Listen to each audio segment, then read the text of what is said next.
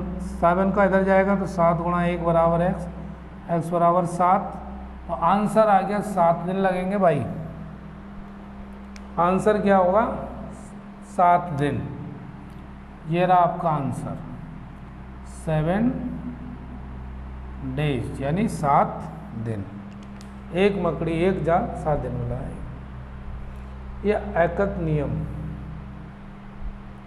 कभी कभी एग्ज़ाम में गलत हो जाते हैं, या तो हमारी बहुत नादानी होती है या बहुत ही होशियारी होती है। नहीं, संतुलित दिमाग की ज़रूरत है परीक्षा में।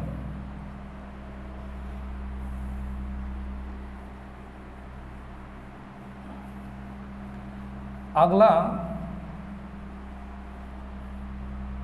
एक प्रश्न और देखते हैं। यदि 16 रुपये प्रति किलोग्राम चीनी मिलती है, यदि 16 रुपये प्रति किलोग्राम चीनी मिलती है तो 480 रुपये में कितनी चीनी मिलेगी? अब ये 480 की जगह 4 रुपये 80 पैसे है। 16 रुपये प्रति किलोग्राम चीनी मिलती है, उसका भाव है 1 किलोग्राम 16 रुपये की। तो अब पूछ ये रहा है 4 रुपये 80 पैसे में कितनी चीनी मिलेगी। तो फिर यहाँ पर एक समझना ये है कि आपको 1 किलोग्राम में कितने ग्राम होते हैं ये और दिमाग में रहना चाहिए। 1000 ग्राम।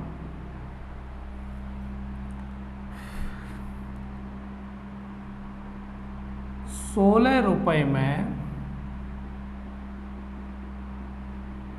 मिलती है बराबर 1000 ग्राम क्या? चीनी।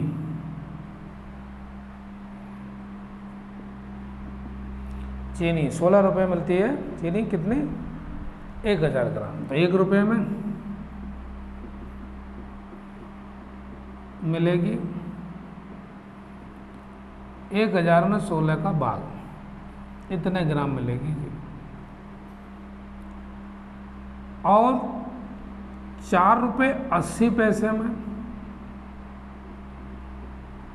1000/16 गुणा ₹4.80। इस पॉइंट से ये पॉइंट जब हटेगा नीचे तो 2 जीरो बढ़ जाएंगे। तब आपके सामने ऊपर 1000 गुणा 480/16 गुणा 100, 2 जीरो आपके ईमानदारी से ये कट गए। 100 गुणा 48/16, 16 तिया 48, तो 100 में 3 का गुणा करेंगे 300 ग्राम। तो आपका जो वाकई आंसर हुआ वो क्या हुआ? 300 ग्राम। ये आंसर ₹4.80 में आपको कितनी चीनी मिलेगी? 300 ग्राम मिलेगी।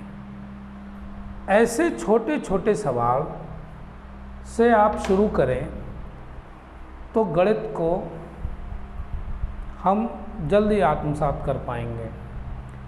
और जब सीखना ही है तो छोटे छोटे कदमों से यात्रा शुरू की जाए। ज़रूरी है लंबी लंबी छलांग हो।